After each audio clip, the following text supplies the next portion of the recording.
ఇది హైదరాబాద్ నగర శివార్లలో ఓ కాలనీలో జరిగిన సంఘటన. ఈ సంఘటన జరిగినప్పటి నుంచి ఇళ్లల్లో ఆడవాళ్లు ఒంటరిగా ఉండటానికి చాలా భయపడుతున్నారు. అసలు ఏమిటి ఆ సంఘటన ఇప్పుడే తెలుసుకుందాం.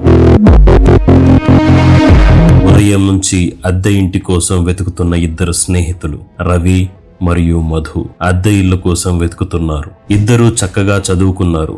అద్దె ఇంటి కోసం వెతుకుతూ ఉండగా ఓ ఇంటి గేటుకి విల్లా ఫర్ రెంట్ అని చూశారు. వెళ్లి అడగగానే ఈ ఇల్లు ఆల్రెడీ ఇచ్చేశామని, బోర్డు తీయటం లేట్ అయిందని ఆ ఇంటి వాచ్మ్యాన్ చెప్పడంతో కొంచెం నిరుత్సాహపడ్డ వీరిద్దరూ ఎంత లేట్ అయినా పర్వాలేదు, ఈ రోజు ఎట్టి పరిస్థితుల్లో మనం అద్దె ఇల్లు సాధించాలి అని చెప్పి తిరిగారు. ఇంతలో చూడటానికి చాలా అందంగా ఉన్న విల్లా కనిపించింది.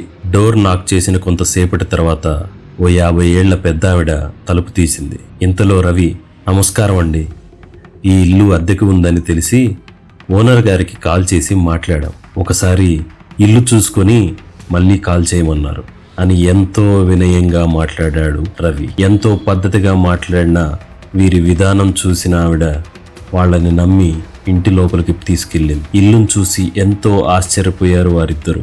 ఇల్లు చాలా బాగుందని, వెంటిలేషన్ అద్భుతంగా ఉందని, అదే విధంగా ఇంట్లో ఉన్న ఫర్నిచర్ అంతా కూడా చాలా చక్కగా ఉందని పొగిడారు. దానికి ఆ పెద్దావిడ మురిసిపోతూ, అంకుల్ కి ఫర్నిచర్ లో చాలా మంచి టేస్ట్ ఉందమ్మా, ప్రతి వస్తువు ఆయనే దగ్గరుండి చేయించారు అంటూ మాట్లాడటం మొదలు పెట్టింది. మేము 5 ఏళ్ల నుంచి ఈ ఇంట్లోనే ఉన్నాం. గాలి వెలుతురు బాగా వస్తాయి. పోయిన వారమే మా అబ్బాయి అమెరికాకి వెళ్లిపోయాడు. అంకుల్ కి నాకు ఇంత పెద్ద ఇల్లు ఎందుకు అని ఇది ఖాళీ చేస్తున్నాం అని ఆ పెద్దావిడ అమాయకంగా వాళ్ళ ఫ్యామిలీ విషయాలు అన్నీ చెప్పటం మొదలు పెట్టింది. ఇంతలో రవి మధు ఇల్లంతా తిరిగి చూడటం మొదలు పెట్టారు. వాళ్ళకి ఆ ఇల్లు బాగా నచ్చింది.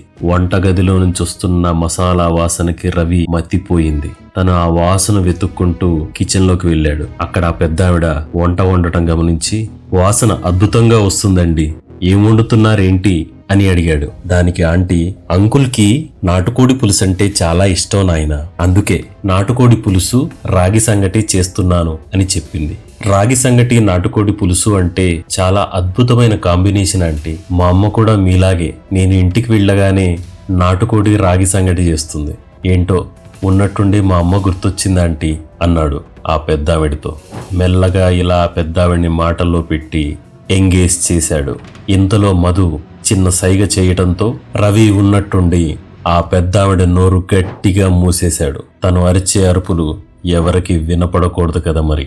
ఉన్నట్టుండి మధు తన చేతిలో ఉన్న మత్తు స్ప్రే బాటిల్ తోటి ఆమె ముఖం మీద స్ప్రే చేశాడు. ఇక అంతే, ఆ పెద్దావిడ స్పృహ తప్పి అలా పడిపోయింది. ఖచ్చితంగా ఓ పథకం ప్రకారం వచ్చిన రవి మధు అంకుల్ ఆంటీ ఎంతో కష్టపడి బీరువాలో దాచిపెట్టుకున్న నగలు డబ్బు పక్కనే ఉన్న డీమార్ట్ సంచిలో సర్దుకొని ఏమీ తెలియని అమాయకుల్లాగానే టెన్షన్ గా బయటకు వచ్చేశారు.